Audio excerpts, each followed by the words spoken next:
Sebagian besar wilayah Indonesia saat ini memasuki musim penghujan. Prediksi cuaca BMKG, puncak musim hujan terjadi pada bulan Januari 2021 dan Februari 2022. Kita langsung bergabung dengan Deputi Bidang Meteorologi BMKG, Bapak Guswanto. Selamat siang Pak Guswanto, salam sehat selalu.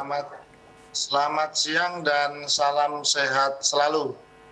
Baik Pak Guswanto, Mas langsung Tommy. saja kalau melihat dari kasus cuaca yang terjadi di musim hujan ini sudah terjadi di sejumlah daerah. Mungkin bisa dijelaskan wilayah mana saja, terutama untuk periode yang kami sebutkan tadi ya, hingga Januari 2022 yang rawan banjir, Pak.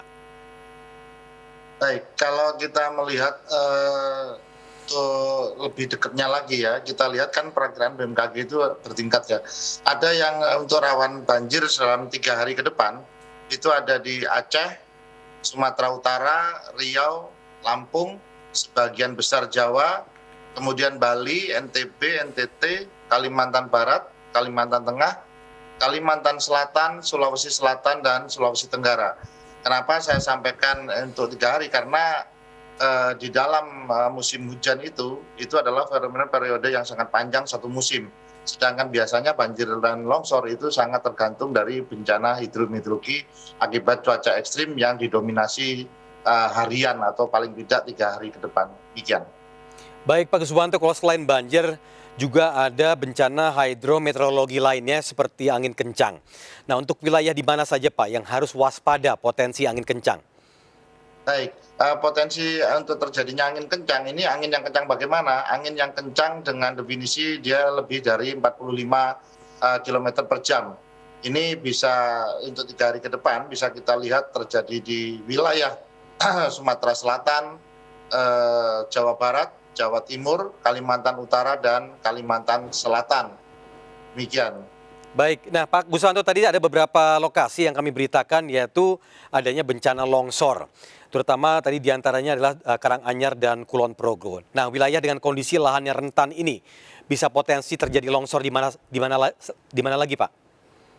Ya, untuk terjadinya bencana longsor itu biasanya dia mempunyai kelerengan ya yang lebih dari 15%, di mana potensinya itu untuk landscape-nya juga kosong biasanya. Itu bisa terjadi di pegunungan di sekitar Aceh, Sumatera Utara, kemudian Lampung, Jawa Barat, Jawa Tengah, DIY, Jawa Timur, Sulawesi Selatan, dan Sulawesi Tenggara. Ini dalam potensi untuk 3 hari ke depan ya. Kita ini menentukannya berdasarkan perakiraan cuaca berbasis dampak atau impact based forecast. Oke, nah bagaimana dengan peringatan dini gelombang tinggi? Apakah sudah dilakukan di beberapa lokasi tertentu Pak? Ya, untuk gelombang tinggi sendiri itu kita sudah membuat perakiraan selama seminggu ke depan ya, 1 pekan ke depan. Kita lihat kecepatan angin tertinggi itu terpantau di Maluku, Laut Banda, Laut Arafuru dengan kecepatan 20 knot. Namun tinggi gelombang yang muncul saat ini adalah dengan ketinggian 2,5 sampai 4 meter atau kategori Roxy, itu berpotensi terjadi di perairan Enggano, perairan barat Lampung, Selat Sunda, bagian barat dan selatan, kemudian Samudra Hindia Barat, Mentawai hingga selatan Banten. Karena ini sangat tergantung dengan adanya fenomena yang lain, yaitu adanya sirkulasi siklonik.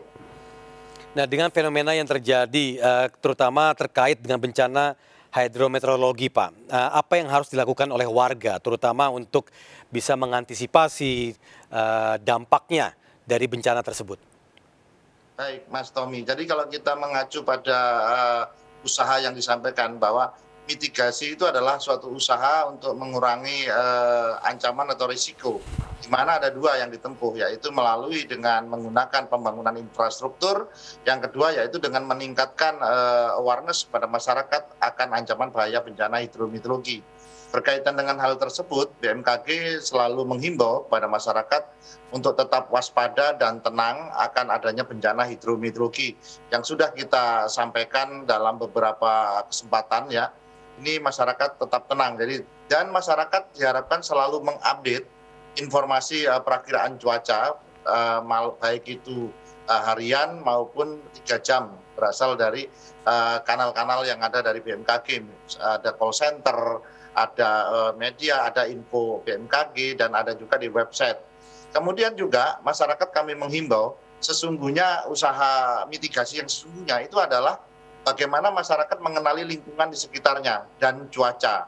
Jadi kombinasi lingkungan dengan cuaca inilah yang dapat menghasilkan bencana hidrometeorologi lebih jauh. Jadi kuncinya adalah bagaimana kita mengenali wilayah-wilayah yang rawan yang ada di sekitar kita. Misalkan dari sisi tempat tinggal, kita misalkan di bantaran sungai, atau kita tinggal di lereng tebing, atau kita tinggal di perkotaan yang memang daerah-daerah yang tempat tinggal yang tadinya adalah rumah-rumah air, sekarang menjadi perumahan, itu perlu diwaspadai.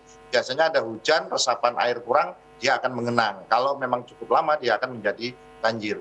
Jadi hal-hal itulah yang perlu dilakukan. Dan satu lagi, bagi untuk daerah-daerah yang sudah lama tergenang seperti tadi disampaikan ada di Sintang, kemudian Serdang Pedagai dan sebagainya, itu sudah muncul beberapa penyakit kulit atau gatal-gatal. Barangkali itu juga menjadi perhatian, menyiapkan obat-obat P3K atau obat-obat untuk sakit perut dan sebagainya. Biasanya muncul seperti itu. Demikian Mas Tommy. Baik Pak Guswanto, Deputi Bidang Meteorologi BMKG, terima kasih atas waktunya dan penjelasannya. Dan sekali lagi, salam sehat selalu. Salam sehat. Terima kasih Mas Tommy.